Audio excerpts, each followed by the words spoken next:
আমরা তো চাইনি বিএনপির কাছ থেকে আসন, আমরা চেয়েছি? আমরা তো কখনো বলিনি যে জামাতের মতো আমরাও ধানের শীষ নিয়ে নির্বাচন করব। আমরা বলছি নাকি? আমরা আমাদের একটা মার্কা চাই, ঢেকি মার্কা। জামাত যদি 300 আসনে প্রার্থী দিয়ে থাকে তাদেরকে উত্তর দিতে হবে। তারা যে পিয়ার চাচ্ছে, তাহলে তারা প্রার্থী ঘোষণা করলো কেন? তারা তো দ্বিচারিতা করছে। এতদিন তাদের নাম পরিচয় প্রকাশ করার সাহস পায় নাই, সব কিছু লুকায় রাখছে। আজকে আগে আগে, মানে লড়াইয়ের সময় পিছে পিছে, আর হলো প্রার্থী ঘোষণার সময় আগে আগে, এটা তো একটা দ্বিচারিতা। আর এই গণ অভ্যুত্থানে এবং সামনে যে লড়াইয়ে, এই লড়াইয়ে জামাত যে পার্টিসিপেট করেনি, জামাত যে শেখ হাসিনার শত্রু ছিল না, এইটা তারা প্রমাণ দিয়েছে। মাসুদ সাহেব নিজে বক্তব্য দিয়েছে 17 বছর তারা ভালো ছিল, এই এক বছরের চেয়ে ভালো ছিল, এবং এক বছরে এমন একটা আচরণ করতেছে তারা ক্ষতিগ্রস্ত হয়েছে। তাহলে আপনারা শেখ হাসিনার কাছেই ভালো ছিলেন, এই তো?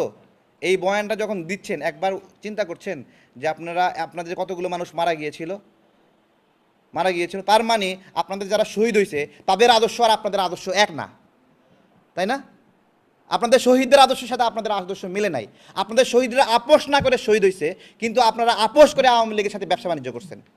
এটাই আগের জামাত আর বর্তমান জামাতের হলো নৈতিক পার্থক্য, এটা জামাতকে বুঝতে হবে।